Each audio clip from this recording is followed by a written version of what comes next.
What's up, PC Familia members and sports fans around the world? You guessed right. Welcome back to the Press Coverage Sports Show at the Yellow Table, brought to you by Persistence Media. And this, of course, is Mel Eats Yellow Table, which is full of options, including weekly specials like this week's egg roll in a bowl, which is guaranteed to keep your lunch or dinner game on point no matter the season. Check them out now at Mel Eats Meals on IG and place an order today. But without further ado, let me bring in my co-host, Jeremy Schiffman. What's up? What's up, Jason? Glad to be back. Here we are doing another Press Coverage Sports Show.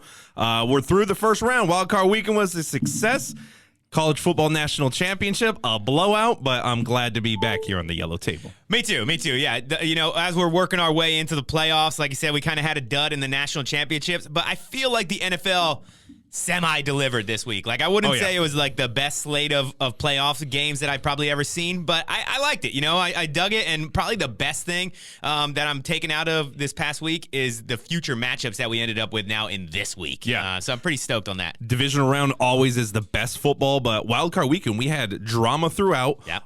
Every game either came down to the wire or he had blowouts, which we'll get into, that did not turn into blowouts outside of Monday Night Football. Monday Night Football was a slop fest, not fun to watch. The death of Tom Brady probably right in front of our eyes, but I'm sure we'll get into that. Yeah, we'll definitely touch on all that. And like Trevor Lawrence said himself, you couldn't have wrote a crazier script for some of Wild Card Weekend. Yeah, it was wild. So let's start with that crazy script. I want to know, in your opinion, Jeremy, what's the bigger disappointment from this Wild Card Weekend? Was it the Chargers blowing that 27-point lead, or is it the Vikings yet again losing at home in the playoffs? I mean, come on, Jason. Like, we all knew the Vikings were going to lose at home. Like, I called this out, I think, week 3 of one of the shows that we did earlier this year.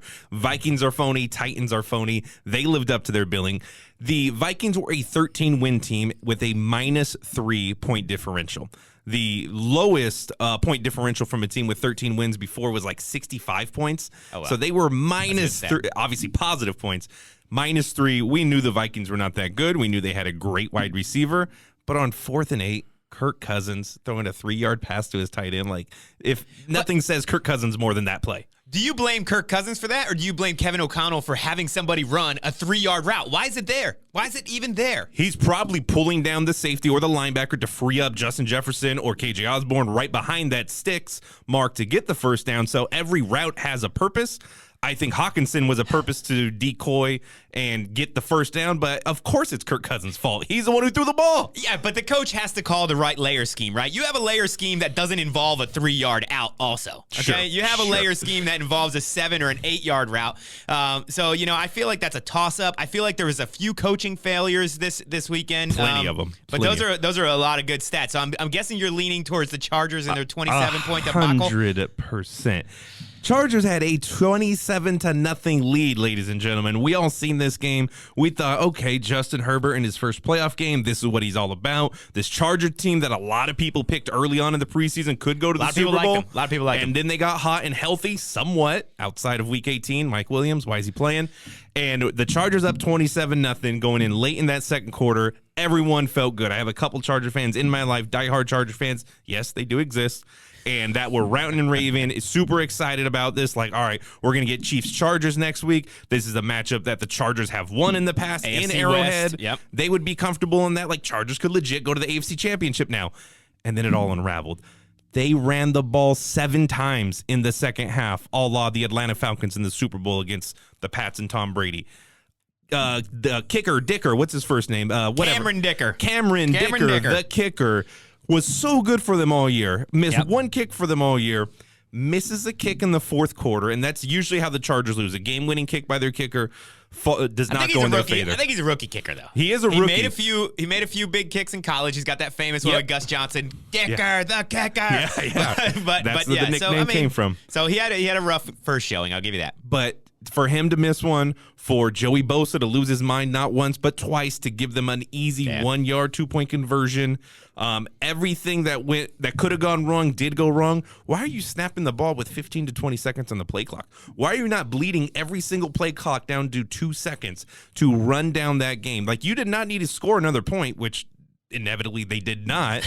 But the fact that the Chargers just charged to a whole nother level, I think this is the toughest loss in their franchise history, a franchise history that has multiple different snake-bitten moments and somewhat curses, which we might touch on a little later. But Chargers losing this one is devastating. The fact that Brandon Staley has not been fired is absolutely shocking to me. They did fire offensive coordinator today in Joe Lombardi, but well, he's not going then, right? If you fire the OC, he's locked in. And the because fact if that not, you just fire him, and that just means everybody's fired. Right, and all the flirtation was still there with Sean Payton. It was still like, oh, maybe we get rid of Brandon Staley and Sean Payton slides in. He gets Herbert, he gets LA. That could be a match made in heaven. So do you think this means that Sean Payton must have turned down the job, or they know that he's off the table? No, I mean, I don't think he turned down the job. I think he would have accepted it if offered. I think the Chargers are cheap. I think the Spanos family is cheap, and we've seen that they're a roommate in the Rams stadium. They tagged along with the Rams. Exactly. Obviously for like survival reasons, but the reason they needed those survival reasons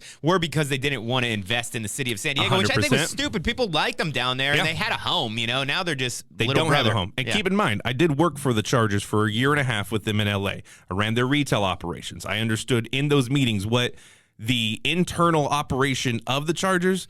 They're a nervous team. Like, they were very cautious of, we don't want to present it this way because the opposing fans are going to outnumber us 8-1, 9-1, whatever it may be. And they were very cautious of how they presented their retail, how they did everything about their branding and identity. And you see it from internally, and it just seeps through. Like, we've all seen Charger games where it's a massive outcome of opponents' fans over the Chargers fans, and they don't have an identity. They don't have a home. They don't have a true fan base. So it's all that rolled into one. You see why a team and a franchise like this can blow a 27-point lead in the playoffs. I can. Quick Jay Schiffy hot take right off the top on Prepped. Does Herbert ever win a Super Bowl with the Chargers? With the Chargers is the curveball. If you're going to say, will he ever win a Super Bowl? I would say yes. So you think the Chargers trade Justin Herbert eventually? I don't know about trade, but what if he set like every first 3-year record known to man except for winning, I would say no, and that's hard. Like, if you're really putting a proverbial gun to my head, I would say no, just because the Chargers are a snake-bitten franchise. Yeah. I think he's talented and all hell, but he deserves some blame. The second half, he could not get a first down. He gets one first down, and they might win the game. He failed to convert. They failed to run the ball. Austin Eckler's not a running back. He's a great fantasy player. He's a great touchdown. He's a great receiver out of the backfield. He couldn't run it consistently to pick up the and Josh Kelly's basically the same player in a way. Correct. So very tough to watch because my dad's I don't want to say a diehard, but that is his favorite team. He's a Charger and Rams fan, but damn, tough loss for the Chargers out there. Definitely a tough loss for the Chargers, and I like that last point that you gave us where it's like... About my dad? No, not about the dad. Not about the dad. I feel bad for dad, but he's got two going for him. He's stuck with the one that was left, so sorry for you, Pops. But as a Chargers fan, that's like a Clippers fan saying they had a rough loss. It just happens. Yep. You should expect it. But I like the point where you said that part of it's got to be on Herbert, right? Of course. You go into the second half 27-0 or 27-7. Yeah, Lawrence got that score late. But then you only end up with 6.3 yards per completion, right? That's been Herbert's problem all year long. So maybe that's why they fired Lombardi. I knew that they were going to struggle without Mike Williams in there. So there's a Staley question. Why was he even playing in that? But to me, Justin Herbert needs to man up and take responsibility in his own hands, right? 12 yards rushing. Yeah. 12 yards rushing. Pick up the ball and run. Yeah, just run. You, buddy. You're an athlete. Just run. He's a super good athlete. You remember the Rose Bowl? Yes, he took over the game on his legs. Rushing. Yes, he won that all on his legs, and that was a big game. I thought he was going to do that. He couldn't capitalize on Trevor Lawrence. 4 picks in the first half. He joined the likes of Craig Morton and Gary Danielson. Who are those guys? Exactly, because they threw 4 picks in the first half of a playoff. If that, they're a B-roll team. You might see them if you're a local, Kansas City fan or something. Who knows? They call it going full Delhomme. You remember Jake Delhomme for Carolina? He had 5 interceptions and a fumble, and one of the interceptions was a pick 6. So that's like the worst quarterbacking performance.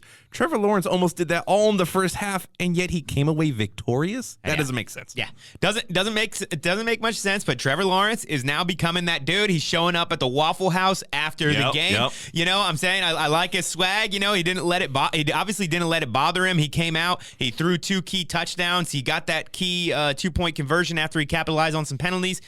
So Chargers blowing that game. Chargers did Charger-like things. Yeah. The Vikings losing, to me, is the bigger disappointment, and more specific because of Kirk Cousins. Yeah. Moving to 1-4 on the playoff record and only averaging over those 5 games 209 yards per game. That's nothing. That's crap when you're Kirk Cousins. He's a 4,000 yards per season kind of guy, and then he drops off about by 80 yards per game when it comes to the playoffs.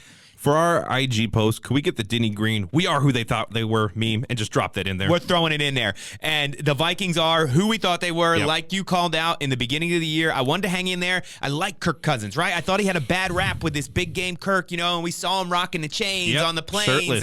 And, he's living his best life. But now it's like, what does Minnesota do? And that's why it's more disappointing, right? They had a plan. They had a new coach. This is finally going to be different. It's different than the Zimmer regime. We know how to play offense now. The defense was trash. Danny Dimes absolutely sliced them up. Historic. And I am praying to the football lords above that somehow the Giants let Danny Dimes walk, and he walks his way right down the I-95 to South Beach from my Miami Dolphins. I would love to have him there. I know we committed to Tua. Are you giving up on Tua? I love Tua. We committed to Tua, but I'm just worried about his health, right? Okay. He needs to prove it to me, right? It's a prove it kind of league. Tua proved that he can play. Now he needs to prove that he can get healthy. There might be another quarterback that we may be talking about that may look for that Miami Dolphins opportunity. There's quite a few different quarterbacks, and there's a bunch of different possibilities out there.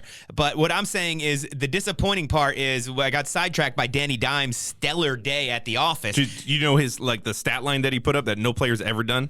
I don't know what he didn't do, but he ran for 300 yards. He had 80 yards rushing and two passing touchdowns. Two passing no touchdowns. quarterback's ever done that in the history of the postseason. 300 plus passing. It was 70 plus rushing, which he eclipsed. I'm shocked. And 2 plus passing touchdowns. Mike Vick didn't do that in that frozen tundra that year against the Packers because he balled out that game. Yeah, I do remember that game. But maybe it was all running though. Yeah, could be, but yeah, that was a stat line I seen that Danny Dimes really played great in that game. And who's their wide receiver? The unheralded Hodgkins Hodgins, and you know when they signed him from the Bills. You gotta give Brian Dable some love. You gotta give Brian Dable some love. He picked that kid up off the practice squad. He was like, "Hey, I remember that Hodgins dude. I bet you Buffalo doesn't want him right now. Let me hit him up," and got him. And he made big plays. Kenny Galladay, Slayton made big plays. Kenny Galladay made big plays. I mean, he was basically irrelevant all year. Yeah. And he's still costing him $40 million. I saw a funny thing where it's we're getting sidetracked here, but I saw a funny thing where Kenny Galladay needed they're going into the last week of the season. It's all right, Kenny Galladay, if you get 71 catches this game, you'll hit your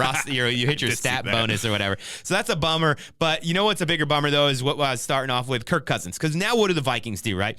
They got a $12.5 million hit against the salary next year for Kirk. So chances are he's going to be there, right? Yeah. But now you're just showing the Minnesota fans again, hey, you know what to expect. You know what to expect. It's such a grind to get back into a good position. The Lions are getting better. The Packers will still have Rodgers. The Bears are going to get better. We'll touch on them again in a little bit too. I mean, that's what I'm saying. There's an uprising coming, and I don't think that the Vikings have a good plan. Their backup is a complete irrelevant situation, and now they're committed to being another mediocre team, and they keep ending up with not good draft picks. So it's they're going to miss out on the top 2 quarterbacks. Yep. What are they going to do? Maybe draft an Anthony Richardson or something like that at the end of the first round. That's not going to help them. It's not going to help them, and they don't have the stats to fulfill that. So to me, bigger disappointment is the Vikings. They don't come in as a wild card team. They're at home. They're finally supposed to turn a corner with the new coaching regime, and it's just the same story. I think Mike Zimmer's patting himself on the back somewhere right now. Yeah, I think the one thing that Viking fans and Kirk Cousins is going to hang their hat on is he has a tremendous weapons around him. Obviously, Justin Jefferson, the best wide receiver in football. TJ Hawkinson came over from the Lions and proved to be all that he could be as a tight end for that team. You see the emergence of KJ Osborne to maybe that number 2 wide receiver, and you still have the veteran Thielen. So I think Kirk Cousins will still put up decent yards, but he always will. Here's a couple rules that I live by, all the listeners out there. Never draft Kirk Cousins in fantasy. I do not trust it, regardless of the numbers he puts up. And never bet on the Vikings in a postseason matchup or a primetime matchup. Those are the rules to live by, and I guarantee you will not be sad. Solid pro tips. I was all over the G-Men on the money line, so I'm not necessarily surprised by it, but I'm just disappointed by it. Yeah. It was one of those ones where it's if Kirk did me wrong, then I would have been surprised. But he got outplayed by Danny Dimes, and that's just the way that goes in the NFL, right? You get outplayed by quarterbacks. And there's one quarterback that's not used to getting outplayed, but he's starting to get outplayed, and it's a little bit worrisome, right? So for this next topic, we're going to ask ourselves, Is Tom Brady finally going to hang it up? Are the cleats finally going on the shelf? Is he actually going to hit the dating scene now that he's a single man and give up his first true love of football? I'm going to take this one first. I'm just going to come out of the gates and just say no, right? So one of those first things is the obvious, just personal life reasons. Like, he made a lot of commitments to the game of football this offseason by basically, whether you can prove it or not, and whether it's right for me to speculate on his personal life, who knows what the real reasons were behind a divorce. But the truth of the matter was, everything was fine. He went into retirement. He came out of retirement, and everything fell off a cliff. Yep. It's like that car of like Tommy Boy when he's doing the scene where it gets on fire and he burns it and throws it off the desk. That was Tom Brady's personal life when he decided to come back into professional football. So he definitely knew what was going to be at stake, and he still did it anyways. So with that being said, he's going to get an opportunity, right? Might play for a team like Miami. Right? But could be. Miami doubled down today. We doubled down on Tua. We did not have to come out and say Tua is our number one quarterback and he's going to be healthy next year. Yeah. So with that being said, I'm down the ride with the Tua man.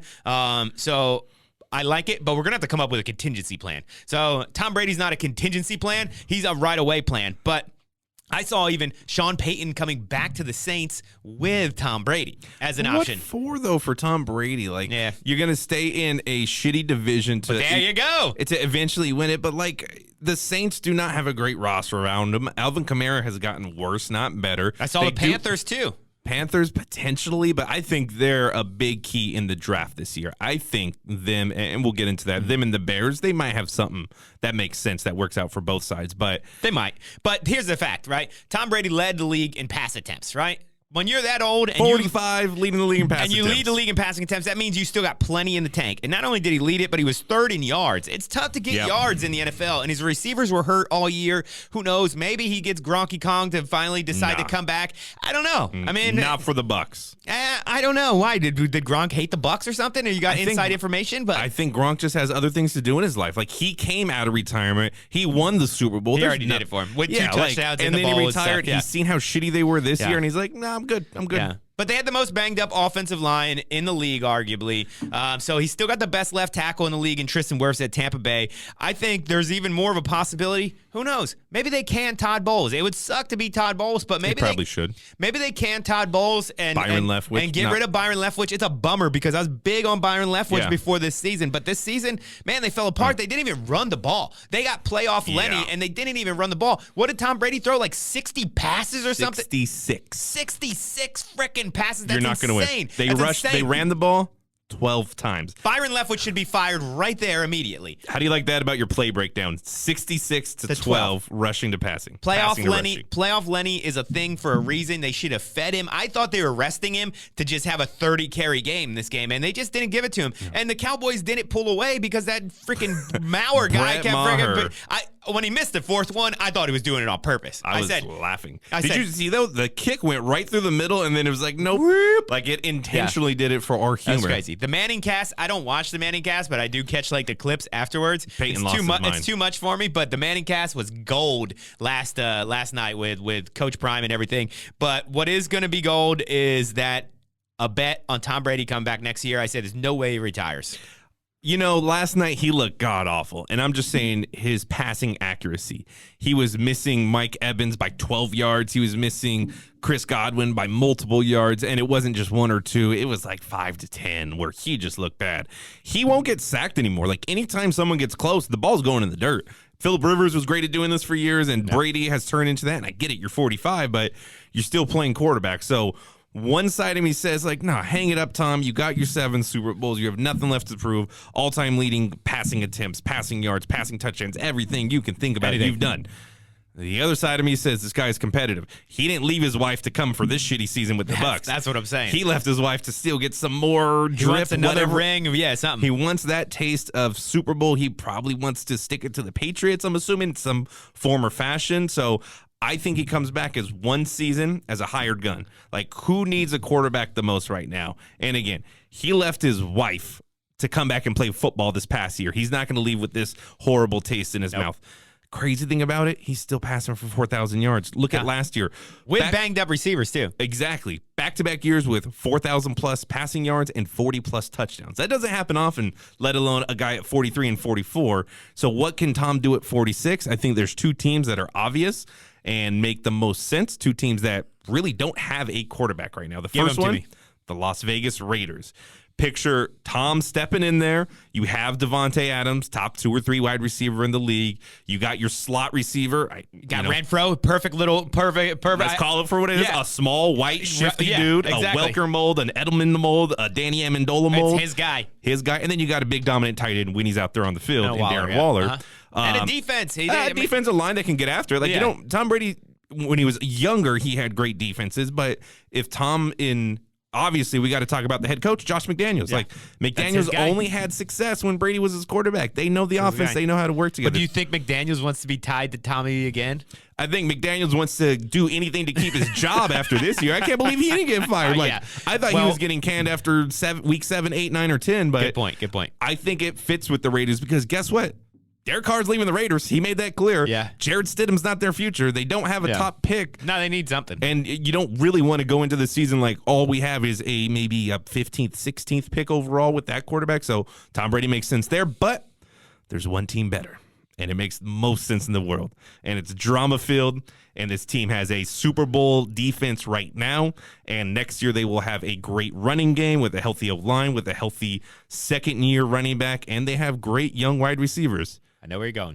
And they get a chance to stick it to Bill Belichick twice a year. I'm talking about the New York Jets, ladies and gentlemen. Tom Brady going to New York. He needs to be in a big market. He's familiar with the NFC East. He gets to play against Bill Belichick, go back to New England. But you think of Breece Hall coming back next year. You think of Michael Carter, who's a great pass receiving running back out of the backfield, a la everyone he's ever had, James White, and Shane Vereen going back years, Kevin Falk going back years.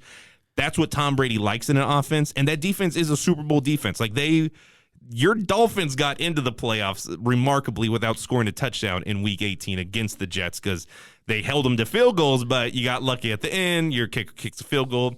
Dolphins are into the postseason, but I think the New York Jets and the Las Vegas Raiders are the two likely landing spots. I used to think the 49ers, I think they're secured with their now with Purdy, now. with Purdy, that's a sailing ship.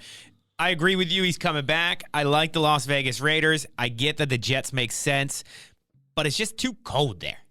It's just too cold there. I just don't see. He played in New England for 100 years. I know he did, but now he's Tampa Tom. I feel like he can probably pull enough springs in Tampa to get what he wants there and stay you're down looking there. at what, 8 games in New York at max? Like, you could still do your taxes down in Florida and say that's where your residence is, but he could play in New York. And I don't know. New Jersey, they tax the hell out of you. Do what Jeter did for years and just say my residence and I live in Florida, but I work here in New York State. I don't know how he'll figure that out, but one guarantee is that every single football game on the slate is guaranteed to have a cold kickoff this week, right? I hope Tom so. Brady's going to be sitting back in nice warm Tampa Bay watching the games, or who knows, his psycho ass will be out there passing routes to somebody. But I want to talk about this divisional round, okay? We talked about it. Killer matchups coming out. The best thing that happened in the wild card weekend is we get NFL playoff nostalgia lined up for us. We got the likes of San Francisco versus Dallas in the Bay. Beautiful. Brings back memories of Candlestick and all the memories Dwight that are Clark, out there. the catch.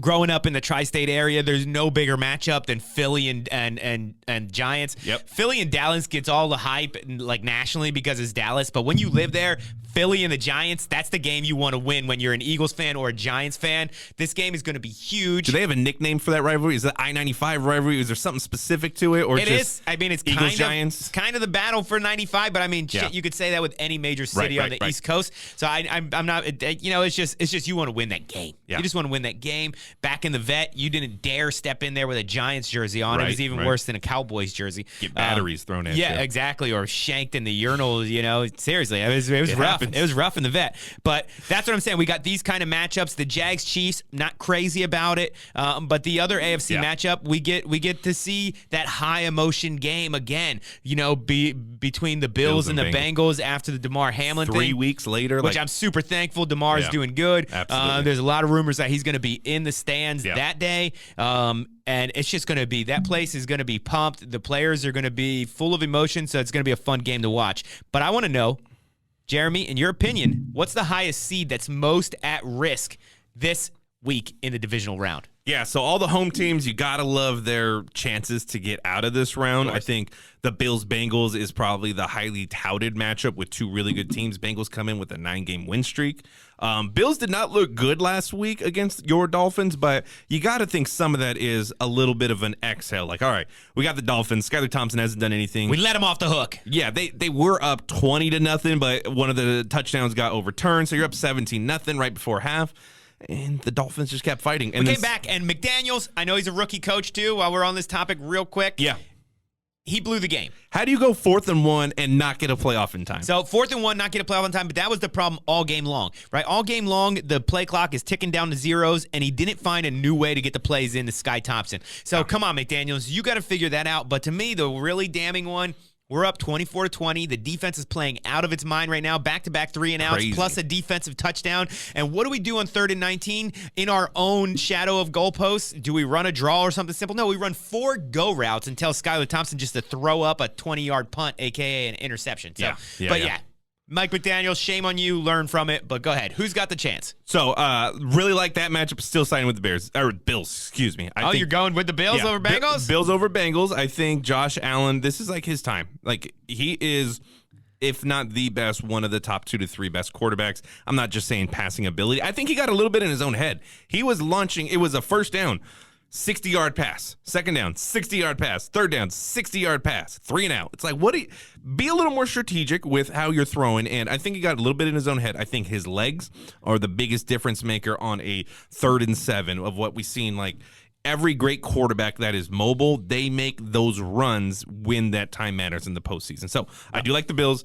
Chiefs-Jags is good, but obviously the Chiefs at home, I've been saying this all year, like they win the divisional round, they're going to host the AFC Championship. Might be in Atlanta, but they'll still host it. That's lunch meat. They're going to eat. Niners-Cowboys, love the nostalgia of it. Niners are hot, 11 in a row. I don't trust the Cowboys, still don't trust it. Dak played his best game. They're going to be living on a high life. That Niners defense is a little bit different from what the Bucs put out there, and that Niners offense with the talented weapons around them, a little different than what the Bucs put out last night. So I have to go Giants, man. They are coming in with all the confidence in the world. Brian Daboll is saying, we don't give a shit about the team that we're playing against. The Eagles might have had the best record in the regular season. That means nothing at this moment. They beat us twice in the regular season. It is really hard to beat a good team 3 times in one season. So I really think I'm putting, if I'm a betting man, which I try not to be because it's a losing effort, Giants are going into Philadelphia, into the Link, and they are coming away victorious. It will be Giants 49ers next week at Levi Stadium. That's got some old school matchup vibes too. Giants 49ers playoffs and Bad stuff vibes like for that. Niners. Yeah. Kyle Williams for any Niner fan out there, you remember. Yeah. So I can understand where you're coming from. I typically don't like teams with the long layover too, like the Eagles having the week off, barely beating the Giants with their backup quarterback Danny Dimes playing out of his mind. But I just can't see Daniel Jones defeating the whole package of the Eagles. Maybe he'll play good. Maybe he'll hang around. Maybe it'll be a close game. I definitely won't be taking the Eagles giving 7.5, even though a lot of people. Is that where the line's at right now? 7.5. A lot of smart gamblers are saying that that's good because they were given 7.5 the last week of the schedule, and since they didn't cover that, that's the only reason this third stringers spread is so small. They were putting out there. And you know the old adage of it's hard to beat the same team 3 times in a row, right? Comes out to find out that that's not even that true, though. So it's easy? So since 1950, it's actually happened 17 times. Oh, shit. And then out of all the opportunities that it's been posed, it's hit 66.7 out of the times. It's like they're literally 2/3 of the time when it's a team that swept them in the regular season, it happens again. Wow. There was one where there was one team that only lost, the Jaguars. The Jaguars only lost 3 games all year. The year that the Titans went to the Super Bowl, all 3 were against the Titans. That's wild. That was only 3 games that they lost that year. The Mark Brunell. That's the Mark Brunell and the Keenan McCardell and Jimmy Smith and Fred Taylor, Tony Baselli. That team was loaded. I love that Jaguars team, by the way. I can tell. Yeah, so it was fun. I rooted for them, and they dismantled my childhood hero in Dan Marino. I think the year before too. They absolutely just ran him out of the league. It's brutal. It was like 52-3 or something. A terrible game. But with that being said, it actually happens. And I think it's going to happen this week. Jalen Hurts is going to be a week healthier. He's going to be ready. It's not like they're preparing for an opponent that they don't know. They're going to be ready for Dable. Yeah. They're going to be ready for Danny Dimes. So I couldn't lean with the Eagles, although I do love Danny Dimes. 24 for 35, 300 yards, 2 touches, 78 on the ground. Like we said, he did something that no other quarterback's ever done. I got to lean with the Bills are in danger. Yeah. To me, the Bengals are the best team in the league right now. You could quote me on that. I jumped on the Bengals bandwagon last playoff round 2, and they rode me all the way to the Super Bowl. I thought they were going to win. I'm on that bandwagon again. I think Joe Burrow is an absolute thoroughbred. I think that he's got championship pedigree, and he's pissed. If Tyler Huntley had arms that were a foot further, they're probably not even playing this round. You know what? Tyler Huntley scores that touchdown. Joe Cool says, get the cigars ready, buddy. He goes out there on the field. He scores the touchdown. It's game over. He had a couple ops to put him away, and he did not. He gave the ball back to the Ravens, and they kind of got close, but no one really felt it. Nah, he struggled a little bit, and I give it to you. The Bengals should have won that game by a little bit more, but it's another division rival. That another thing where it's like you know each other so well. It doesn't matter who's playing quarterback. It doesn't matter about those things. It just has that different kind of bad blood in it, and the Bengals did what they had to do. They defended the jungle, and I think that they go into Orchard Park and they handle business. Okay. Now, I know we had a small sample size before the DeMar Hamlin incident, but to me, it looked like the Bengals were about to get working. And to me, Josh Allen is starting to play a little more like Josh Allen.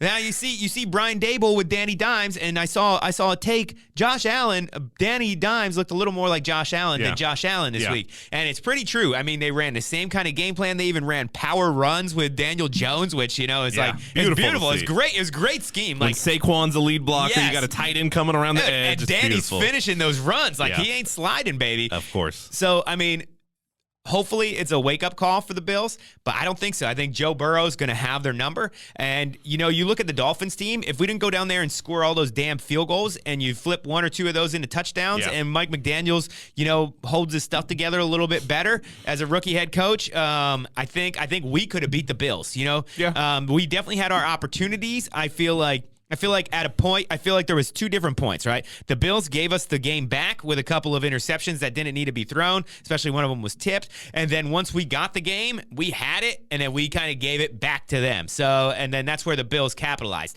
So I can't really say that the Bills went out and beat us. And you know what? We had no right. We had no business being in that game. They should have wally-mopped us. They should have ran us off the field when it was 17-0. I'm going to tell you, the fan in me was dying. I was like, well, this is what I expected. I mentally prepared myself for days and days before that game. I just don't think the Bills are ready to beat a team like the Bengals, and I'm just riding with Joe Shiesty as my main take on that, and that's it. How about Chiefs-Jags real quick? Oh, it's a blowout. And then Niners-Cowboys? Niners-Cowboys, that's going to be a tricky one. That's going to be a tricky one. That's the closest spread, 3.5 to the Niners. The only thing I'm hanging on to is Brock Purdy hasn't had a rookie game yet. He's due for a rookie game. It doesn't mean it has to happen this year. Who knows? Maybe he stays hot all year, but he has the best coaching staff that's going to put him in a successful spot, and he's got the best skill players with Samuel and McCaffrey and Ayuk, guys that can say, hey, you threw 2 picks today. Let me pick you up on a screen pass and take it 60 yards for a touchdown. Yep. And the Cowboys are known to get gashed. They're known to get gashed. The Bucs weren't able really to do it last week, so that's what makes me worried. Even if Purdy has a bad game, that he's got the best defense in the league, and he's got the best playmakers. So playmakers, great offensive line, best play caller, and if it comes down to kicks, you got to think Brett Maher's thinking like, oh shit, it better not happen like that. So I'm leaning Niners, but I mean I'm not saying that with a whole lot of confidence. Gotcha. Just should be excited though. These games are lined up very good for us. Yeah, young quarterbacks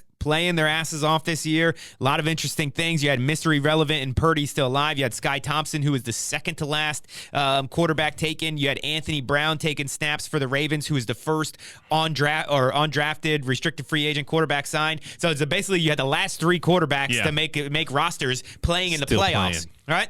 So one guy that's not playing that made big strides this year, and I want to touch on it since it also is draft season by default, is Justin Fields, okay? The Bears got a new man in town, head of the Big Ten. Kevin Warren says that he's an unconventional man. He might come in here and do crazy things. Jeremy, I want you to take this one first. If you're Kevin Warren and the Bears, would you trade Justin Fields for a chance to draft one of this year's quarterbacks with that first pick in the draft? Absolutely not. Period.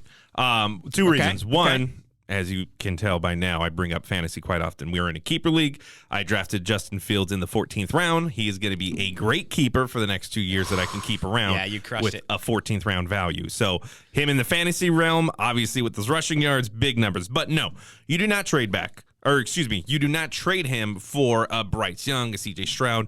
You keep Justin Fields. We've already seen him get a little more comfortable as they've opened up the offense. Here's the big stat that I want to give you that I found phenomenal. A young young quarterback in their third year when they get a stud wide receiver. Josh Allen got Stephon Diggs in his third year. He's skyrocketed since then. Jalen Hurts got A.J. Brown in his third year. He's had an MVP type of year. Your guy, Tua, got Tyreek in his third year, and he's had a career year in himself. Get Justin Fields an NFL-level wide receiver. Like, you did not have that. Darnell Mooney went out week 7 or 8. They did not have any other wide receivers. Who is that? Who do you go get? I mean, you could do it from the draft, and you can get your guy Quentin Johnson from TCU. I love Quentin Johnson. Potentially, you could add him to it. Free agency, like there's no sure hit. Like all those guys you named, all those guys you named were trades. All those guys are big name wide receivers. You might not get that. I'm saying get him something else. Get him a couple more support. You trade back, but you keep your pick in that 6 to 10 range. And if you look at the teams that are picking 6 to 10 or 7 to 10, you have the Raiders at number 7, still looking for a quarterback. You have the Falcons at number 8. Them trading up to number 1, getting a Bryce Young. I think Bryce Young fits very good with what the Falcons are doing. If you're the Raiders, do you trade Devontae Adams for the number 1 pick in the draft? Hell no. No, you keep Devontae. Like, you're already paying him. Yeah, like, I don't think you trade a player for a pick. You're just going to trade him more picks down the road. Okay. Panthers at 9, Saints at 10. All 4 of those teams definitely looking for quarterbacks. I think the Bears strategically should try to trade back, but you stay within the top 10. You might get another first-round pick. You might get 2 seconds. You could build this team and have a good offense, defense, some more weapons, a better defense around Justin Fields. He was not the problem for the Bears this year. I think we're all understanding that and clear. He is a talented player. He might not be the conventional quarterback that we're accustomed to seeing, but we've seen guys like Jalen Hurts that explode and can lead a team to the number 1 seed with his skill set, with Justin Fields' skill set. So definitely do not trade him. You keep him. You might trade back from that first pick. You stockpile. You still get a talent in that top 5 to 8 to 10 range, and you build around Justin Fields for the Chicago Bears. I respect that take. A lot of valid points. Definitely the third year wide receiver stat was interesting. You know, those are all like hitting home.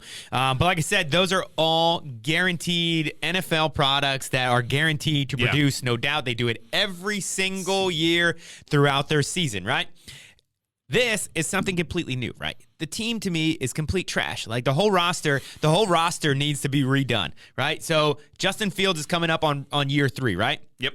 So that means you got 1 more year to figure it all out before you got to pay him buku cash. Yep. And to me, he has not done enough. He's got like Michael Vick vibes with the way that he's been running and be able to do that. But even with all those stats, when Michael Vick set the record that Justin Fields was trying to break, they were winning games. Yeah. The Bears ain't winning nothing. That's winning not nothing. To the detriment of Justin Fields. He's breaking 60-yard runs when he's scrambling. I'm not blaming Justin Fields. I'm blaming this as you need to still hit restart again. You thought you hit restart a couple years ago when you got Justin Fields, and you did not. So now you've wasted that opportunity. But here, opportunity has presented itself again. So hear me out, right? So they trade Justin Fields. I have a great question for you, but I will try to remember. Give me a question first. So what do you get more back in return from a trade? By trading Justin Fields or trading the number 1 overall pick? Trading Justin Fields, hands down. No, the number 1 overall pick. I think if you trade that, you get more draft pick because Justin Fields was a 10th overall pick. I think the unknown in the NFL is still more intriguing than what we might already know. I think they can get more for trading that number 1 overall pick than trading Justin Fields. I don't know. I think you can take Justin Fields. Let's say the Panthers sign Sean Payton. Now, obviously, there's a lot of hypothetical thought here,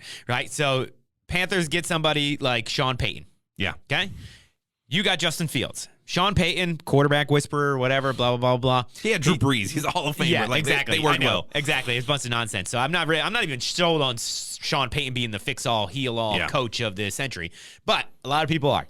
So the Panthers go in on him. Yeah. He says Justin Fields, if he's available, I'd rather have him than the 9th pick, right? Because 9th pick, who you guaranteed to get? You ain't guaranteed to get Bryce Young. You ain't guaranteed to get C.J. Stroud. And then there's a huge drop-off after that. What we talking? I don't want to hear nothing about a Will Levis from freaking Kentucky. They're having him in the top 5. They're having him above C.J. Stroud. I've seen give me a freaking break. Give me a break. I know you're a Stroud guy. You want him number 1 Mel overall. Kiper and you guys, get out of here. You're joking with me, right? So I say you take that number 1 pick, you put it in your back pocket, you go ahead and you get C.J. Stroud. Then you trade Justin Fields to the Panthers. You say, give me DJ Moore and Brian Burns plus your first round pick, and plus either a first round pick the next year or a second round pick or something, or a third round pick. Zero chance Carolina would do that. Why would they want to give up their best offense and their best defensive player? What does that leave Justin Fields in Carolina with nothing left around him? They got enough pieces around him. They still have the best corners in the league as far as a young standpoint goes with Joe Horn's son. Yeah, and they got a good team, right? Brian Burns isn't the whole thing on defense. But DJ Moore, that what has DJ Moore done? He's been, speaking of fantasy, he's been had one like of the 4 biggest, shitty quarterbacks one of the in biggest consecutive years. Exactly. So just 1,100 plus yards every year. Wide receiver has been one of the deepest things in draft classes as of recent memory. So you replace him with somebody else, and now if you're the Bears, you got C.J. Stroud. You got a legit number 2, and you get your number 1 with his guy in Smith Jigba at the number 9 pick that you just got from the Panthers. Good chances he's going to be there. Can't you just do that anyways? And if he's not there, Quentin Johnson. I mean, Justin Fields is a Buckeye. Like, just you're replacing one Buckeye with another Buckeye quarterback. But you're replacing one Buckeye on his first year of his rookie quarterback drill. I get the contract off of the 3rd and 4th year. So that's a big difference, right? But it's not as if the Bears are looking to win a Super Bowl this upcoming year. They don't have all the talent around. Like, this could be a quick change. 3 to 4 year project. Quick change. We'll agree to disagree. We're going to agree to disagree on this one. I'm interested to see what the Bears do. They're by far the most intriguing team in the draft this year with the number 1 pick. And then I think they have another first-round pick as well. So they could really stack up quick. To think back to Week 18 and Lovie Smith and the Houston Texans and a 4th and 20 against the Colts, which should have been intercepted, that goes to a touchdown and then the 2-point conversion. And now the Bears have so much leverage. And what does Lovie Smith get for winning that game? You're gone. It's nonsense. But even if he lost, he was getting canned. So yeah. Go out a winner. With that being said, right, we're talking draft. We're talking number 1 picks. I want to get our takes real quick on who's the number 1 pick regardless of your team's roster. I'm going to go real quick. We mentioned one guy, Quentin Johnson. I love him. 6'4", 215 pounds, great speed, big playability, great hands, already in a pro system. He's a can't miss as far as wide receivers go. I think he should be the number 1 wide receiver. But to me, no matter who you are, including the Bears, you got to draft Will Anderson. If you're not going to draft a quarterback and do the crazy scenarios we just talked about, got to go with Will Anderson. He's one of the most dominant pass rushers in modern college football. Agreed. Consistently shows up against the top comp. Great with his hands, strong enough to bull rush you, quick enough to beat you on the edge. He had 17 and a half sacks last season. This season, he had 10 sacks, but he asked to do a lot different roles in the defense. He actually played a lot of coverage linebacker. He even had a pick 6. So his role changed, and he got to show you even more versatility that he has at the pro level. But the year before that, he had 101 tackles from the defensive end position, 17 and a half sacks, 28 and a half tackles for a loss, like 3 forced fumbles. The guy's a menace out there. You got to go Will Anderson. I don't know if you got any debate for that, but that's my guy. I did have 2. Will Anderson was 1. I kind of felt your vibes, and you were going to go with Will Anderson as well. 2-time All-American. He's a 3-tool linebacker, meaning he could stop the run. He's in there to help out the defensive line and stop the run. He could run in pass coverage. He can cover guys down the field, as you mentioned, a pick 6. And, of course, he could rush the passer. His player comp that I just want to give, like, if it all worked out well and Will Anderson is who we think he is, he's going to be a Micah Parsons. He's going to be a difference maker from day one. You don't even have to worry about it. You plug him in there. Health-wise, you get 10 years of a dynamic all-pro edge rusher linebacker. If we're not going with him, fantasy perspective again, I'm looking at Bijan Robinson out of Texas. He is the top running back prospect. He will probably go maybe late first round, but how running backs are drafted now, it's completely different. Hoping he slips to the Dolphins in the second round. Wherever he slips, he is going to be a viable fantasy option next year. He's a 6', 220-pound running back. He has great speed for his size. He has the most broken tackles in college football last year. He has the most yards after contact in college football last year. Outside of his TCU game, that was like the big game, Texas TCU. TCU whooped their tail. He ended up with like 50 yards or 40 yards. Outside of that, he was 100 plus yards, some games 200, 250 plus yards. He had a dynamic season, and his player comp coming in as a rookie, I think, is going to be Breece Hall. I was going to say, he's your Breece Hall next year. Dude, I'm all over Breece Hall. I've been saying that since probably the first show we did. I've loved what he did. He's a touchdown scorer out of Iowa State. And always been. Yeah. He's Brock Purdy's guy. That's Brock Purdy's guy right there. There you go. Yeah, see, the Iowa State Cyclones putting out some him and NFL talent. Him and Brock Purdy were their staple at Iowa State for the last 4 years. Yeah, they were the dudes. Yeah, so a little bit offense and defense. Those are the two players that I'm intrigued to see where they end up and what their NFL future looks like. I like that. I didn't really think of B. John Robinson when it came to the college landscape. I mean, obviously, I know him very well. I know what he did and how he helped Steve Sarkisian try to bring back Texas to relevancy. But yeah, I didn't think of him when it comes to the college landscape, and maybe that's because my mind's starting to switch college landscapes because, as I mentioned, we're doing a huge Press Coverage Sports March Madness giveaway this year. So I want to start sprinkling in college basketball. It's really going to hit hard as soon as the NFL playoffs are over. That's like the sprint to March Madness where we'll definitely get you all caught up. But I'm looking at it. Rutgers just cracked the top 25. We've been playing really good in the Big Ten. I've been watching a lot of Big 12 talent, trying to keep my eyes and ears peeled and be ready for March Madness when it comes, for that epic giveaway that we're going to have for your chance to win a seat at the yellow table, plus a whole lot of Press Coverage Sports merch and swag. But without further ado, to help those contestants get ready, this next topic: which of the 3 one-loss teams in college basketball, we're talking about Houston, Kansas, and Purdue as of today, is the true number one? Jeremy? All right, I'll jump in. And listeners out there, I hope you're more on my side than Jason's side with this. Jason, I love your enthusiasm for college athletics, for everything going on. I honestly do not start following college basketball probably till after Valentine's Day, to probably till we get those good conference matchups right before the conference tournament, right before March Madness. So I would love to hear your input, but for me as an outsider, kind of looking in on where we're at, and on top of that, I'm a Duke Blue Devils fan. They have not had a good year. It's different without Coach K. The whole ACC is a little bit different this year. Yeah, it's weird. North Carolina. ACC is kind of trash. Yeah, so that's been a weird year. But to go with the question here, I think Houston has kind of put themselves into this conversation of national powerhouse. They're number one. They are number one now. Right now, and they have a 20-point lead as we speak, and Kansas is tied with Kansas State with a couple minutes left in that game. So number 13, Kansas State, at home, tied right now with Kansas. But my answer is the Kansas Jayhawks, defending champs. They are a blue blood. They have been there. Bill Self knows how to get it done in the tournament. If we're talking about, I guess the question is, who's the true number one to this point? I'll still go with him. If we're talking about who has the chance to go the deepest in the upcoming tournament, Kansas is for sure the answer.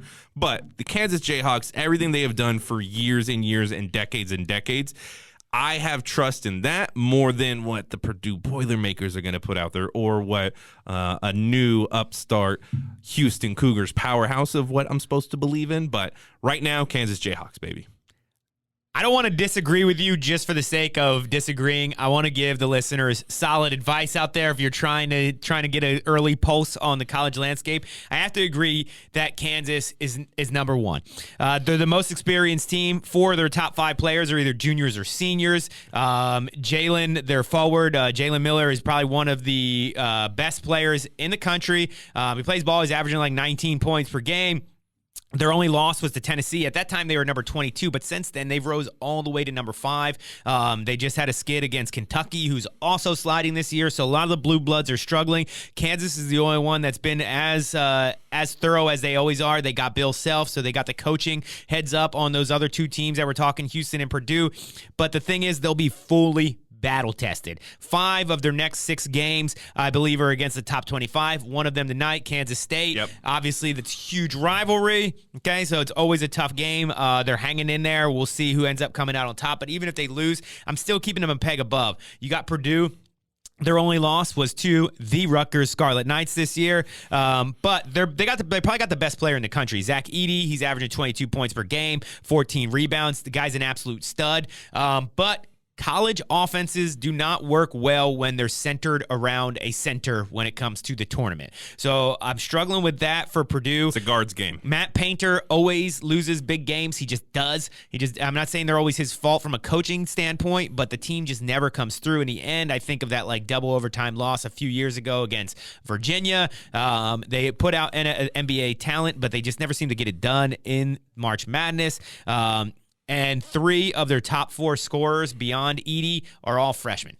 And then the other one is a sophomore. So you literally got Edey, who's a senior, maybe the best player in the country overall, but then he's followed up by a bunch of freshmen, and they look like freshmen from scattered all over the Midwest. So they got to prove it to me. Houston has not played any real ranked opponents, so the fact that they're demolishing Tulane Green Wave, I don't really care. So I got to ride with Kansas, but I'm getting excited. Rutgers cracked the top 25. FAU made the top 25 for the first time ever this past week. So some exciting things starting to get going, and we'll see where that leads as we go into it, and then we'll keep you informed like we always do with the Press Coverage Sports March Madness edition, where we break down the entire bracket, and we'll be competing against all of you guys for some dope giveaways. So I'm looking forward to it. I'm transitioning as I go through here. I'm getting ready for playoffs. Spring training's going to be happening before you know it for baseball and stuff. So we're shifting landscapes here, but we're still dominated by football, and rightfully so. But one thing that I always want to dominate the end of the show with is going to be the Jeremy Power Rankings. Love it. So without further ado, Jeremy, give me the topic for the latest edition of Jeremy's Power Rankings. All right, Jason, so far I've kept mostly sports. I do want to dip out and talk food, talk drinks, talk the world, talk geography, whatever else we can, but I will keep it in the world of sports. And talking about the Los Angeles Chargers and a little bit of how they blew that game and Chargers went full Chargers this week. We all have seen these franchises, these teams over the course of our lifetime that just seem to have the unluck of the Irish, if you will, where they're 100. A little snake-bitten, they're a little unlucky, they're cursed for the most part. And I wanted to give a power ranking, top 5 most cursed, unlucky, snake-bitten franchises in the world of sports. So, without further ado, I'm going to jump into it. Number 5, Chicago Cubs. And I know you're probably asking yourself, like, wait, they won the World Series in 2016. Let's look at that, though. Yes, they did, and that finally ended the so-and-so, quote-unquote, curse. But that was a 108-year delay from their previous World Series. And not only that it was 108 years, it was about 60 years since they even made the World Series to get to that point. Not since the early 50s, I believe the Cubs were in the World Series. So they were a perennial loser, not even being able to get to that moment. And we all remember the Steve Bartman play back in, I want to say it was 2003 against probably your Florida Marlins, maybe not. But to have him being the centerpiece, the scapegoat, if you will, that really showed that the Cubs were legitimately snake-bitten for a franchise for over a decade. It's hard to say that for many franchises, but they got the World Series. They were in the playoffs the following year.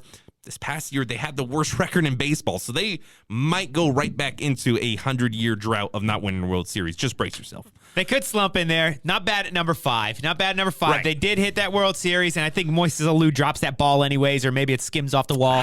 Who knows? Hard to say. Who knows? But yes, okay, rightfully so. I can't say they shouldn't be on the list. Right. Continue. They should have been number 1 if they don't win the World Series, but right now they're number 5. Number 4, the Phoenix Suns. I know you're probably thinking, Phoenix Suns have been good for a long time. What are you talking about? That's my point exactly. Phoenix Suns have been really good for a lot of different generations and iterations of that franchise, and have never won an NBA Finals. You go all the way back to 1976, and I know this is probably a game that no one's ever seen unless you're a diehard NBA fan. It's one of the best basketball games ever played. I've only seen clips on like the NBA historian channels.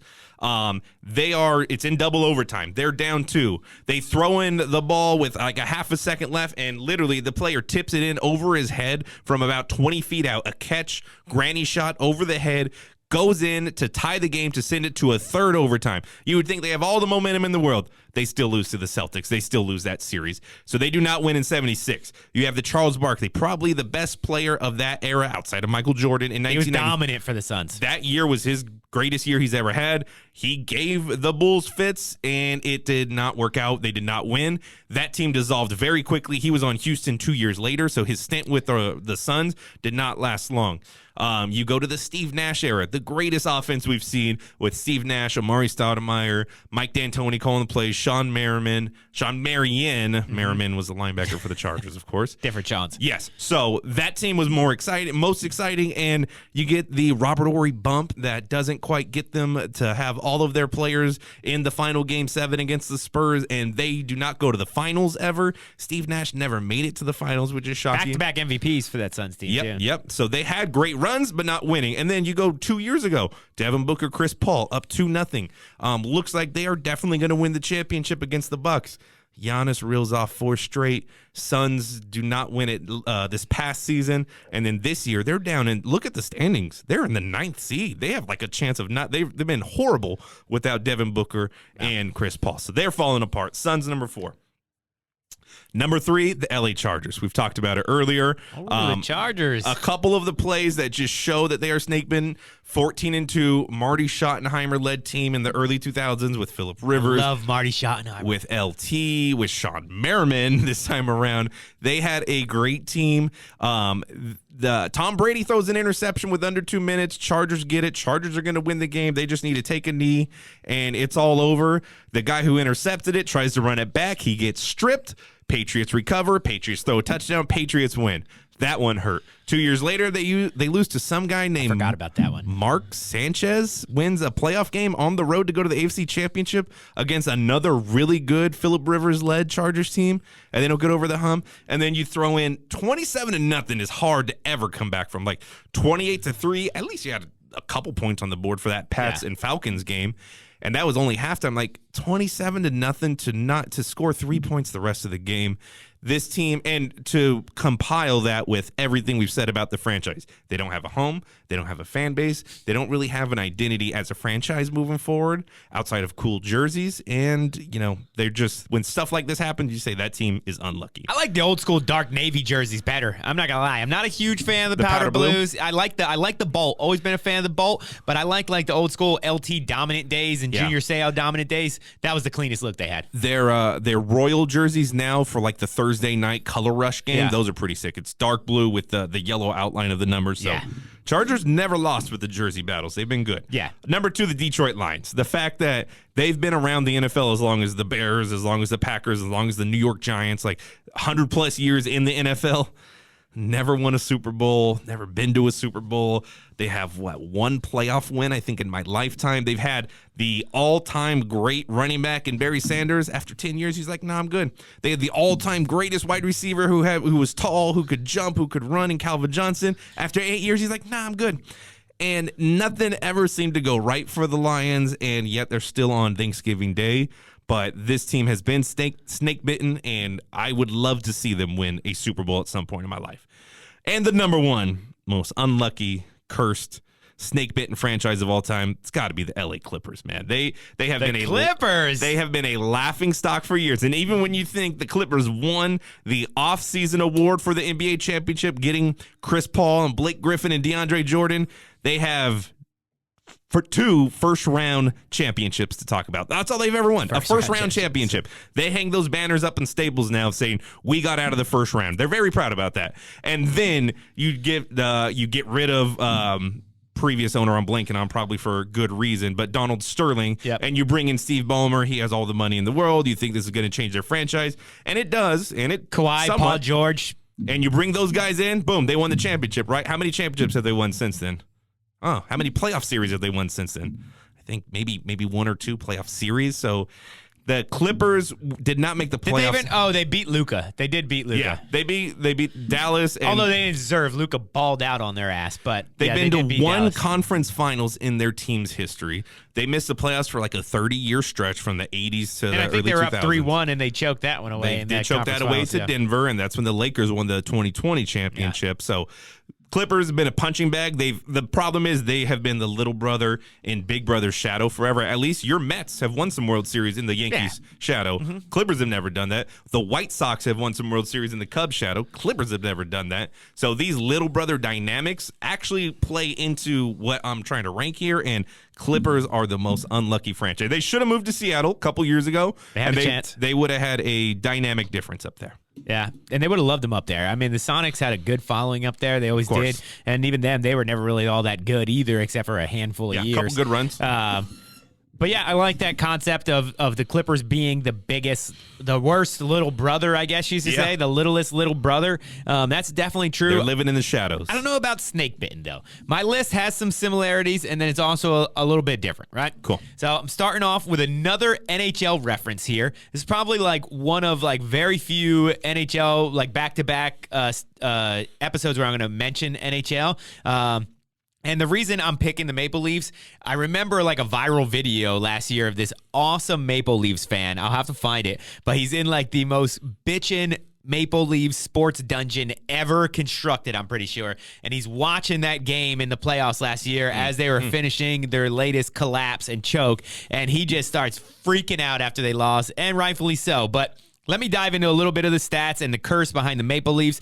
They haven't won a championship since 1967. Okay, not the worst thing you've ever heard of, but before 67, they had taken home 12 professional championships, and they were like the Lakers of professional hockey. Like, they had so many more. They were like maybe the Celtics. They're like, no, but like the Lakers, the Celtics, the Yankees, like these teams that just have these astronomical numbers compared to their peers. And since then, they haven't been able to do nothing. They've had quite a few good seasons too, but they always end up losing in the playoffs when they're favored in a series. Listen to this stat. Last 8 clinching series games since 2018. This is since 2018. They've had 8 chances to close out series, and they're 0 for 8. Oh, no. They're 0 for 8. So they are absolutely snake-bitten right now. There is some curse out there. I don't know exactly what it is, but something is out to get the Maple Leafs. There's words that when they allowed the logo to go to like the WHA, a different hockey association in like the early 70s, a lot of fans are like that was the curse right there? Very prominent that was the curse, right? Oh, wow. So, number 5, the Maple Leafs. Can't we just put the whole country of Canada winning a Stanley Cup? Like, what is that number at? Like 40 years now or 30? It's been a while. I know Vancouver's got there close a couple times. Ottawa recently got a little close too. I think since Edmonton, since Wayne Gretzky left Edmonton, I don't think that no one's won it in Canada. It's been down. Yeah, the Winnipeg Jets, they even came back. They were gone for a while. They became like the Avalanche, and now they're back. So NHL All-Star Weekend is also happening too, so that's a thing. And it's funny, like, I don't know if I'm starting to feel old or what, but I noticed like Keith Kachuk's sons are like both in it. And like I'm noticing like all these sons of like when I was a kid watching like hockey coming up. I'm like, oh, that's weird. But with that being said, number 5, NHL reference, Toronto Maple Leafs. They're definitely cursed. Not sure exactly the cause, but they're cursed right now. Good Number call. 4, Detroit Lions, curse of the turkey, right? Ever since they started playing on Thanksgiving, they have an absolute trash, right? So they've only won they've only had one playoff win since their last championship in 1957. One playoff win. It came in 1991 during the Barry Sanders greatness, and he barely had to drag them across the finish line. But before that, they were on a streak in the 50s. They won 3 championships in the 50s. NFL championships, not NFL championships, Super Bowl. so pre-Super Bowl era, but they won 3 championships, okay? And now they have the longest drought of any team to ever win a playoff game. So they are at the very bottom. So from 1991 to 2023, every single team, even the teams that became franchises past 1991, have won a game. Dang. And like we're saying, they arguably had the most generational talent at running back, the most generational talent at wide receiver, and a quarterback that as soon as he left Detroit, he won a Super Bowl. And they all managed to either retire or leave early past their prime, and they boast one of only 2 0-16 seasons. That's very true as well. I forgot to even add that in mind. But what do you think this game, the last game, Week 18, not even making the playoffs, but beating the Packers, where does that rank in the history? Where does that power rank in the history of Lions victories in the last? In my life, it's the biggest win. Really? I remember they clinched a playoff game like back in 2011 or 2010 with Stafford and Sue and Johnson. But I think they lost to the Cowboys. They lost the Cowboys in the next round. So like I remember that, and I was like, oh, that was a big win. But that's not beating Aaron Rodgers in Lambeau to knock them out of the playoff. That was a playoff game against the Packers. For the record, I did call that. Remember, we talked about that. We called it. We manifested it. We manifested it. Okay, so you're welcome, Lions fans. We gave you the biggest win of your franchise's history. Cool. Moving right along, though, another Great Lake-based sports franchise in the Cleveland Browns. Ooh, good call. The absolute Cleveland Browns must be one of the most muddied up franchises, full of disappointment, right? Since their pre-Super Bowl era dominance, okay, they were another one just like the Lions. It was basically like the Lions and the Browns were like the talk of the town up until things became the Super Bowls, and then they fell apart. Some say it's the curse of Jim Brown. And that might be the curse that's haunting them, because after he retired and they never won another championship since, and they have been just absolutely terrible. And they got a pretty incredible starting list of quarterbacks. Since 1999, they have 25 plus starting quarterbacks, so more quarterbacks than years. We're talking about people like Tim Couch, Sturgeon Wynn, Ty Detmer, Jeff Garcia, one of my favorites, Seneca Wallace, Ken Dorsey, and for the second time in this show, a Jake Delhomme reference, okay? Delhomme. Very Jason interesting. Campbell was there. Did not expect that. Yes, tons and tons of disappointing names across Johnny Manziel. Yeah, Johnny Manziel, like Johnny Football. Why not? And you know what? The only thing that makes them more snake-bitten than the Lions is they have the second 0-16 season, and they had an easier strength of schedule than the Lions did that year. So technically, they have the worst season in NFL modern history, if not of all history. And I think they followed it up with a 1-15 year, or maybe a 2-14. So they were. Hugh Jackson was just absolutely getting worked, man. He had a rough go of it. I want to say it was like 1-31 over a 2 year span. It was a rough span for my boy Hugh, and I like Hugh Jackson too, man. But that was a tough showing, Coach. Number 2, I'm going to the association. I'm going Utah Jazz. Okay. Okay. Utah Jazz. Hear me out. Right.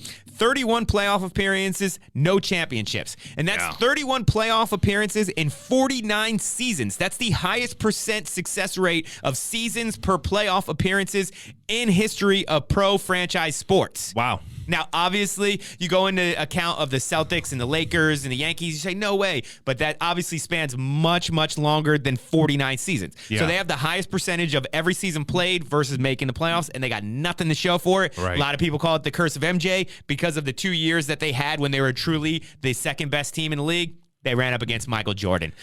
So that was tough, and then they jumped ship, and then even those players followed that curse to the Lakers when Karl Malone joined that Lakers team, and that was the end of the Lakers dynasty. So Karl Malone technically killed 2 Western Conference dynasties while being the mailman, and they played great. They had a lot of good teams. Then you had Donovan Mitchell. You're like, hey, they got Donovan Mitchell, they got the Spider, they got another big star. They're going to be relevant. They get rid of them, and they're still winning, though. They're going to make the playoffs again, and they're going to lose it again. So it's like it's going to be one of those things. It's like, how many times are they going to make the playoffs just to lose? Yeah, they've been good for a long time. That's basically my Phoenix Suns argument there. They've always been kind of good. Phoenix has got to the finals, and they could have won potentially, but not good enough. And great call. I don't see them challenging the Western Conference anytime soon, if ever again. Number 1, this would have been a toss-up with your Chicago Cubs, but the Cleveland Indians / Guardians are still waiting for that chip. Okay, they have the longest drought of a professional championship right now, and that was in 1947. People said it was the curse of Chief Wahoo. All of a sudden, hey, the Guardians are supposed to suck this year. They make the playoffs. They even win a game against the Yankees. Maybe the curse of Chief Wahoo's finally broken. They caught up with the woke times and made sure that they got right with the right side of sensitivity out there in the world. And what did it do for them? They still blew it. Yeah. They gave everybody a little bit of hope. They still blew it. But honestly, the 1997 collapse is one of the greatest World Series chokes of all time. Shout out to Edgar Renteria for that walk-off shot in that one. But then on top of it, at that point, they were the only franchise to lose Game 7 in extra innings. You know who the next one was?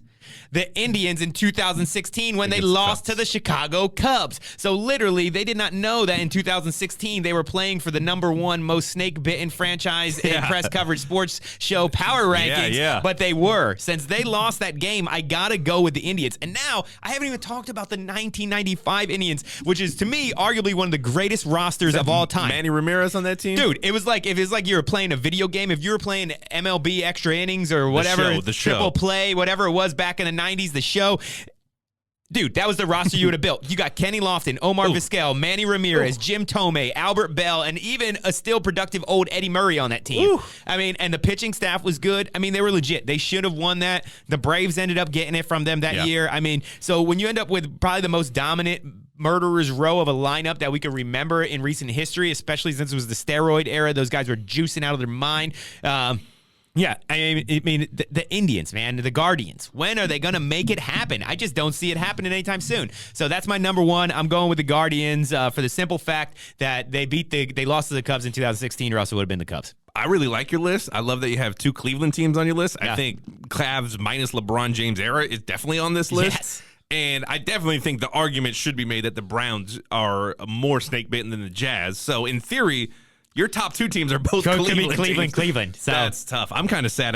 I talked about shout out to my boy Hugo, who told me, like, throwing the Toronto Maple Leafs. Look at what they've done. Throwing the Cleveland Indians. Look what they've done. Like, both of the guys that teams that he told me you have on your list. So nice job, Hugo. The thoroughness of both of our lists definitely capulate the top 10. Definitely. I can't really argue any of the teams that we laid not being in this power ranking. So I think it was a solid list. Absolutely. And it's been a solid episode, but it would not be an episode without Bump and Run. Brought to you by Sweet Fuel by Jewel. And they are providing you with one-of-a-kind protein bars and protein cookie bites. So make sure you give them a try in this playoff season. When you snack smart, and make sure you fuel up with Sweet Fuel protein bars, available now at all PC facilities and online at Get Sweet Fuel. Jeremy, I'm lined up. I'm checking with the ref. I'm on the line. Bump and Run, baby. Give it to me. All right, last time around, we did a power ranking of the greatest record-breaking performance that will never be broken, because this LeBron James passing Kareem Abdul-Jabbar has just been on my mind lately. Like, I'm shocked that it's not getting more pub. I felt we got more pub from Steph Curry passing Ray Allen for the most threes all time than, like, LeBron dropped 48 last night. He's only 300 points away. That's an average of 10 games, 30 points a game is what he's doing. Like, it's coming soon. And the fact that LeBron on this struggling Laker team, it's kind of hard to watch. He's not enjoying himself as much. He's playing ball, though, man. He's playing so good. In year 20, Kobe played to year 20. He averaged 17 points a game. He only played 60 games. That was a rough year for Kobe fans. Absolutely. He dropped the 60 in the final game, which was phenomenal, but only averaged 17 points a game. Kareem in his 20th season averaged 10 points a game. Dirk in his 20th season averaged 12 points a game. Wow. LeBron stats. Averaged 29, and it's going up because he's scoring more and more.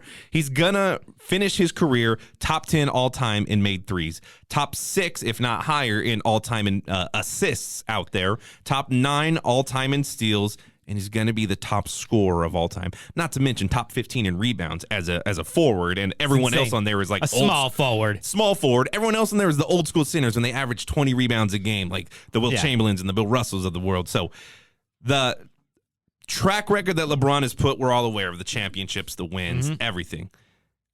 My question to you in Bump and Run, simple. I'm not saying is LeBron the greatest player of all time. Without a doubt, has LeBron had the greatest NBA career of all time? I think this one's a tee shot for me. Yes, 100%. Okay. LeBron James is the greatest basketball player in the NBA of all time. You're saying he's the greatest player. I'm saying he's the greatest player. Okay, so now we got the LeBron MJ argument going. I'm not saying he's the greatest champion. Michael Jordan, the only thing that he has is he's the best cutthroat killer champion out there. If I want to win a game 7, I'm picking MJ, and I'm picking Kobe, and then I'm picking LeBron James. Because LeBron James, a lot of people don't give him doubt. They forget about the 35-foot three he hit against the Magic in his early days. They forget about the baseline shot that he hit against the Bulls when they were going on their player. Yeah, he's hit tons of big game-winning shots. People like to remember his misses more than Jordan. Of course. The reason being, Jordan never missed them in the finals. He never missed them in the big moments. He never had Ray Allen, a Dwayne Wade, another guy to pick up that slack, even though Steve Kerr hit one of the biggest shots of his championship career, too. So, I mean, Jordan just has this nostalgia to him, like where he made the NBA popular almost in a way. And he did. He took it to another level. Yeah, he took it to another level. He made it cool. We wanted to be like Mike. We wanted to drink the lime green Gatorade. You know, I mean, we were in there. Everybody still pays outrageous amount of money for the Jordans, and it's all because of him, not because of necessarily the shoe. I don't care what anybody says. If they shoes weren't are sick looking. Let's be honest. Yeah. They are nice shoes. They're great shoes. I love them. I have a ton in my closet. But I'm just saying they're because of that memory that you have for Jordan, and that's what's carrying that legacy on. Where LeBron James is the greatest player they ever played. Like, look what you just said. What he's averaging. What did Jordan do? I don't know if that year for the Wizards was his 20th year, but I remember he got blocked by the rim in his last All-Star game, okay? He missed a breakaway dunk in an All-Star game. LeBron James ain't missing no breakaway dunk in his 20th year. His elbows are still above the rim. He's still throwing them down. Yeah. I mean, the guy is nuts. The guy is nuts. He's by far the most freakish generational talent the NBA will probably ever see in my lifetime. Yeah. The way I phrased it was because I didn't want to have the argument of greatest player, one-on-one, team play, blah, blah, blah. Stats-wise, it's hands down. Stats-wise, it's out of this world for those simple things. And I think the rebound stat that you hammered home at the end is like just proof in the pudding. Everything. Like, this guy is a freak. I wish I had the stat in front of me, but he has more assists than Magic Johnson. He has more points than Michael Jordan. He has more rebounds. I forget who the historic Hakeem Olajuwon. Yes. He has more steals than Scottie Pippen. Hakeem Olajuwon. Scottie Pippen's the greatest defender of our generation. More steals than Scottie Pippen. More threes than Kobe Bryant. Like, you put his name next to all of them. Not to mention he has the most finals points, the most postseason points as a total, and now he's going to get the regular season record. In addition to the minutes played, he's going to play next year. He's going to play the phone. He wants to play with his son. He's going to play with Bronny next year. He's going to finish like the first ever 40,000 point scorer, 15,000 career rebounds, 10,000 career assists. Like, it's resume wise, if you're just looking on paper, which I'm sure the nerds and the analytical community in 20 years from now is going to look at it and be like, LeBron way better than everyone ever. Not quite, because I think peaks. Jordan's peak was higher. Kobe's peak was higher. Intangibles that we see on the court are different. Bill Russell, one of the greatest winners of all time, but longevity. Yep. Longevity, staying healthy, never a serious injury over 20 plus years now. Knock on the yellow table. So I want to finish this. Like, let's give, and it kind of ties into Tom Brady. Give the people the damn flowers when they deserve it. Seriously. We're watching greatness. We're not going to get this the rest of our life. We're not. You're going to get variations of it. It's going to be maybe our kids or their kids or somebody will see it, but we won't. Yeah. So congrats, LeBron. You've had a phenomenal career. Give people their flowers when they deserve it. Get into the playoffs, LeBron. I want to see you in the playoffs more. But we'll start with the play-in. Yes. But what we're speaking of, though, real quick as a last thing, if you haven't been watching Bronny James at Sierra Canyon, he's heating up. He's heating up. He's heating up, man. And he's got some hops, dude. You could see his dad's jump like explosiveness in him, and that's going to take him a long way, especially playing with maybe old man dad who just wants to lob up some throws to you and stuff. So I mean, whatever team ends up with LeBron and Bronny, you know, you might have a nice combo. He's already said he wants to line up as a free agent, so no matter who gets him, he gets to go. So and LeBron's a person of power and a person of control. He's going to make that happen. And he's earned that right too. Yeah, so. Agreed. I'm okay as a Laker fan. Like, whatever. We got our one championship. The rest of the years have been kind of miserable, but let him sell off into the distance, probably on another team, and let him enjoy that 1 year with Bronny. And us as basketball fans could sit back and be like, King Griffey, senior and junior, that's pretty cool. Barry Bonds, senior and junior, that's pretty cool. LeBron James and Bronny, pretty damn cool. Next level, though. But